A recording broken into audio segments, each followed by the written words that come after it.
नमस्कार दोस्तों, स्वागत है मेरे YouTube चैनल पर। आज मैं बात करूंगा एक ऐसे इंसान के बारे में जो कि इस इंडिया को एक वर्ल्ड लेवल में ले जाने वाले इंसान है। देखिए, ये एक ऐसे इंसान है जो कि हमारे पूरे देश के संविधान को बनाया है। इसे ऐसा कोई इंसान नहीं है जो नहीं जानता है, चाहे वो 1908 से लेके टिल 2022 तक हर एक इंसान, मुझे लगता है कि इस इंसान को जानता है। लेकिन इनके बारे में थोड़ा और डीप पे बताने के लिए आज मैं आपके सामने प्रस्तुत हुआ हूँ।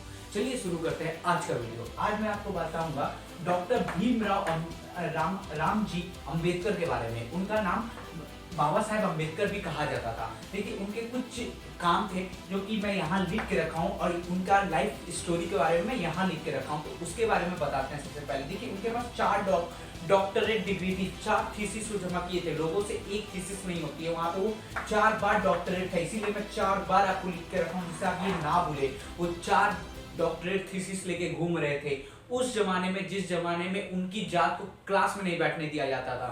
चलिए, वो मैं पूरी स्टोरी में आपको बताऊंगा।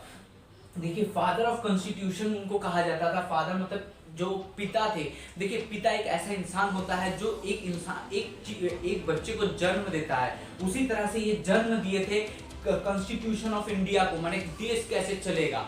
माने मुझे सोच के भी गुस्सा आता है कि अगर मेरे जैसे इंसान को अगर कोई पानी नहीं पीने दिया जाए और मेरे को कॉन्स्टिट्यूशन बनाने की जिम्मेदारी दिया जाए, तो मैं उस हर एक इंसान को के सलाखों के पीछे डाल दूंगा जो कि मेरे को पानी पीने से रोका था। और वो एक ऐसा कॉन्स्टिट्यूशन बना के दिए हैं हमारे देश को जो कि किसी के लिए भी किसी के सर पे उठ के नहीं नाचेगा, चाहे क्रिमिनल हो, चाहे वो देश का सबसे बड़ा प्रधानमंत्री ही क्यों ना हो। वो इतने बड़े पावरफुल इंसान थे, इतना उनका सोच इतना डाइवर्स था कि वो कभी भी ऐसा सोचते ही नहीं थे कि मेरे साथ ऐसा हुआ है, उस वजह से इस जात के कम्युनिटी को या इस कम्युनिटी को मैं ढकेल दूंगा आग में कि कैसा लगता है, देखो ये जलती हुई आग जब अपने शरीर पे चढ़ेगी। तो चलिए बात करते हैं अब आगे। वो 14 अप्रैल 1891 में, आज के दिन वो जन्म लिए थे 14 अप्रैल 1891 को। फादर उनके आर्मी ऑफिसर थे। देखिए, उनके घर में पढ़ा लिखा बहुत कोई था। देखिए, आर्मी ऑफिसर बहुत बड़ा एक पोस्ट उस समय था, लेकिन उसके लिए बहुत ज्यादा एक पढ़ाई नहीं चाहिए रहती थी। जैसे अभी एनडीए के थ्रू लिया जाता है, नेशनल डिफेंस एकेडमी के थ्रू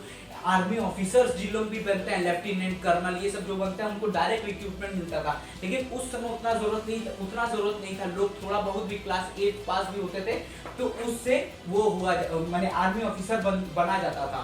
तो और उनकी स्कूल हिस्ट्री देखिए, स्कूल हिस्ट्री में बोलना ही मतलब रोने के बराबर है। स्कूल हिस्ट्री में उनको एल्फिस्टन हाई स्कूल में उनको चांसेस मिला था। एल्फिस्टन हाई स्कूल उस समय का सबसे बेहतरीन स्कूल था इंडिया का, वन ऑफ द माने अच्छा स्कूल जिसको कहा जाता है इस समय। अब मैं किसी को प्रमोट नहीं करूंगा, लेकिन सेंट्रल का एक स्कूल है जिसको केवी के नाम से जानते हैं, केंद्रीय विद्यालय, वैसा एक स्कूल था। लेकिन ये प्राइवेट स्कूल था और उनके पिताजी के पास थोड़ा पैसे ज्यादा थे ही, तो वो अच्छे स्कूल में भी उनको भर्ती भी मिल गई थी उस स्कूल में। और बड़ौदा स्टेट ऑफ स्कॉलरशिप से ये कोलंबिया यूनिवर्सिटी तक पहुंच गए थे। उससे पहले मैं स्कूल के बारे में बता दूं। देखिए, स्कूल में एडमिशन तो मिल गया, लेकिन वहां पे उनको सबसे पीछे बैठाया जाता था। पहले तो उनको क्लास के बाहर रखा गया। उसके बाद जब वो क्लास के बाहर सुन के भी टॉप कर जाते थे, तब उनको क्लास के अंदर तो बैठाना शुरू किया गया, लेकिन सबसे पीछे। इवन उनको कोई टीचर उनका कॉपी में समझाता नहीं था, माने उनको कोई पर्सनली कुछ बताता नहीं था। उनको जो डाउट रहते थे वो खुद सॉल्व करते थे।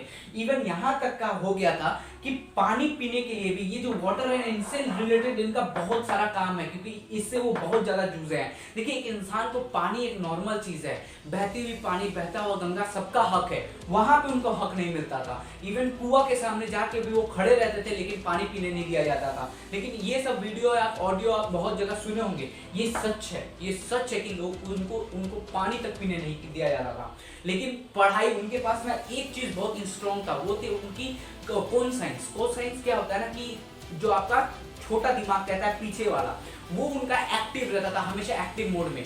वो एक्टिव रहने के कारण उनको ये चीज समझ में बहुत जल्द आ गया था कि जो भी है मुझे पढ़ाई से ही हासिल होगी, नहीं तो नहीं होगी। लड़के अगर किसी से लड़ना भी है तो सिर्फ पढ़ाई से। इसीलिए वो बड़ौदा स्टेट स्कॉलरशिप देते हैं और वहां से वो कोलंबिया यूनिवर्सिटी में सेलेक्टेड हो जाते हैं। सोचिए, उस समय जिसको क्लास में बैठने नहीं दिया जा रहा है, जिसको पढ़ने नहीं दिया जा रहा है, उसको इतनी परेशानी दिया जा रहा है, उस समय वो पता कैसे चला होगा कि ऐसा कोई स्कॉलरशिप होता होगा, उनको उनसे बात कौन करता होगा? उनकी तो पूरी कम्युनिटी, जब वो क्लास 4th पास किए थे तब उनको पूरी कम्युनिटी में एक जैसे बर्थडे मनाया जाता है, जैसे एक सेलिब्रेशन होता है, वैसे सेलिब्रेशन हुआ था उनके पूरे कम्युनिटी में। वहां पे उनको स्कॉलरशिप के बारे में कौन बताया होगा उस समय? उनका मतलब उस समय का दोस्त कौन होगा? ऐसे सोच पा रहे हैं? वो थे उस समय कोलंबिया यूनिवर्सिटी जाकर अपनी पढ़ाई शुरू करते हैं। पढ़ाई में सबसे इंपॉर्टेंट उनका इकोनॉमिक्स था। इकोनॉमिक्स, हिस्ट्री, फिजियोलॉजी, फिलोसफी और एंथ्रोपोलॉजी। एंथ्रोपोलॉजी देखिए ये तीनों तो आप जानते होंगे। तो एंथ्रोपोलॉजी के बारे में मैं बता देता हूँ। ये इनके लाइफ का लाइफ चेंजिंग काम था। एंथ्रोपोलॉजी में ये होता है कि ओरिजिन देखा जाता है ह्यूमन बीइंग का, कहाँ से हुआ है, वाया कल्चर, माने कल्चर को थोड़ा सा प्रायोरिटी देकर, मतलब कल्चर की तरफ से आपकी ओरिजिन कहां से हो। अगर आप ब्राह्मण हैं तो आपकी ओरिजिन कैसे आप ब्राह्मण बने हैं, कैसे आप शूद्र बने, कैसे आप बने, वो पूरा कम्युनिटी को देखा जाता है। मुस्लिम कम्युनिटी कैसे आई है, सब कम्युनिटी के बारे में एक स्टडी होता है, उसको कहते हैं एंथ्रोपोलॉजी। उसमें वहां से वो जाते हैं, एंथ्रोपोलॉजी का खत्म होता है। ये चारों में वो एमए किए हुए थे। एमए माने मास्टर डिग्री किए हुए थे। और उस समय के कोलंबिया यूनिवर्सिटी से मास्टर डिग्री करना not a matter of joke. ऐसा नहीं है कि जैसे अभी आप यूक्रेन से कुछ डॉक्टर्स को वापस आते हुए देखें, उनको यहाँ पे एडमिशन नहीं मिला था इसीलिए यूक्रेन भाग के गए थे कि एडमिशन दे दो। और यूक्रेन एक छोटा कंट्री है और उनको पैसे की जरूरत है। पैसे की जरूरत की वजह से वो क्या करते थे कि एडमिशन दे देते हैं। इसीलिए आज इतना इंडियन स्टूडेंट वहां पे डॉक्टर पढ़ने गए थे। नहीं तो यहाँ पे उनको डॉक्टर की सीट मिले, ऐसा नहीं क्या वो नीट नहीं दिए थे, मेडिकल का जरूर दिए थे लेकिन उनको मिला नहीं था, इसलिए यूक्रेन भाग के गए थे। वो जो अभी हल्ला कर रहे हैं ना, इंडियन गवर्नमेंट हेल्प नहीं की, इंडियन गवर्नमेंट हेल्प नहीं की, तो कभी इनकी जीवनी पढ़ के देखो, रोना ना आ जाए तो बदल देना मेरा नाम। फिर आगे चलते हैं। यहाँ पे वो अमेरिका से मैंने एंथ्रोपोलॉजी की पढ़ाई खत्म होने के बाद ये लंदन चले जाते हैं। देखिए लंदन स्कूल से एडवोकेट की पढ़ाई करते हैं। हमारे देश में क्या आता है, मनुस्मृति था कि उस हिसाब से हमारा लॉ चलता था। अब मनुस्मृति के बारे में मैं बताऊंगा। ये 25 दिसंबर को ये जला दिए थे इस मनुस्मृति को। इसके ऊपर भी बहुत ज्यादा कंट्रोवर्सी है उनके नाम पर, लेकिन उसके बारे में भी मैं बताऊंगा। तो हमारे देश में कोई कानून नहीं था और हमारे देश में उस समय क्या था कि ब्रिटिश राज कर रहा था। तो लंदन से अगर वो पढ़ के आते तो डायरेक्ट वो सुप्रीम कोर्ट हाई कोर्ट में जाके वो प्रैक्टिस कर सकते हैं। तो वहां से वो इंडिया आते हैं। इंडिया आकर जो इनको इस स्कॉलरशिप्स में हेल्प किया था वो राजा के अंदर ये काम करना शुरू करते हैं। इवन काम करने उस राजा को वहां पे राजा ने उनको कर्नल का पोस्ट दिया था। कर्नल का पोस्ट देने की वजह से वहां का जो प्यून था ना, वो भी उनको फाइल फेंक के देता था कि ये ले, तू छोटी जाति का है, तेरे परछाई भी मेरे लिए अशुद्ध है, ऐसे करके फाइल फेंक दे देता। किसी की मजाल आज इंडियन आर्मी में कोई प्यून उठ के अपने ऑफिसर के मुंह पे फाइल फेंक दे, कोई भी जाति का हो, उसका रीजन सिर्फ और सिर्फ अम्बेडकर थे, सिर्फ और सिर्फ अम्बेडकर और कोई नहीं। अगर आपको कोई रेस्पेक्ट कर रहा है ना तो उसकी जिम्मेदारी अम्बेडकर की है, अगर आपको कोई मार रहा है तो उसकी भी जिम्मेदारी अम्बेडकर की है, क्योंकि वो एक ही चीज पे डिपेंड थे, वो है कॉन्स्टिट्यूशन ऑफ इंडिया पे। और यहाँ पे क्या होता है कि यहाँ पे वो थोड़ा सा मतलब इतना ज्यादा प्रॉब्लम था ना उनको वाटर से लेकर, वाटर क्योंकि पीने नहीं दिया था। और पानी प्यास इंसान को कभी भी लग सकता है, इतना जो मैं आपको बोल रहा हूँ। ठीक वीडियो बंद होते ही मैं पहला काम करूंगा पानी पीऊंगा, वहां से उनको पानी पीने रोका जाता था। तो ये सेपरेट इलेक्ट्रॉन बॉन्ड चाहते थे कि भाई एकदम सेपरेट सीट हो, जैसे कि लड़कियों के लिए सेपरेट सीट होता है पार्लियामेंट ऑफ इंडिया में, स्टेट लेजिस्लेटिव में, वैसे ही वो सेपरेट सीट चाहते थे एकदम अपने कास्ट के लोगों के लिए, जैसे एसटी और एससी। यहाँ पे गांधी जी अड़ गए थे। यहाँ पे गांधी जी अड़ने के बाद अब गांधी जी के बारे में बात करते समय ऐसे ही माने साउंड लो हो जाता है। तो गांधी जी यहाँ पे अड़ गए थे कि देखो यहाँ पे हमारे देश में अभी हिंदू मुस्लिम का प्रॉब्लम चल रहा है, क्योंकि ये आजादी का समय था। तो उस समय बोल रहे हिंदू मुस्लिम का प्रॉब्लम चल रहा है, क्योंकि वहां से पाकिस्तान, यहाँ से बांग्लादेश सब कट रहा है, मतलब दोनों हाथ कट रहे हैं। तो यहाँ पे अगर तुम भी सेपरेट इलेक्ट्रल पावर मांगोगे तो यहाँ पे बहुत दिक्कत हो जाएगी। देखिए टूल तो नहीं पकड़ा था 1921 में, लेकिन 1932 आते आते ये टूल बहुत तेज पकड़ लिया था, जिसकी वजह से गांधी जी अनशन पे चले गए थे कि वो एकदम अड़ गए थे कि नहीं हमको सेपरेट इलेक्ट्रॉन पावर चाहिए ही चाहिए। लेकिन 1932 आते आते इतना ज्यादा ये तूल पकड़ लिया था कि गांधी जी तक अनशन पे चले गए थे। और अनशन पे जाने के बाद वो अब उस समय अगर गांधी जी को अगर हम लोग खो देते हैं, वो भी अंबेडकर की वजह से, या फिर तो वो बहुत ज्यादा कंट्रोवर्शियल हो जाता। इसीलिए अंबेडकर 2 कदम पीछे आकर पूना पैक्ट बनाता है, सॉरी एक्ट नहीं है ये पैक्ट है, PACT पैक्ट है।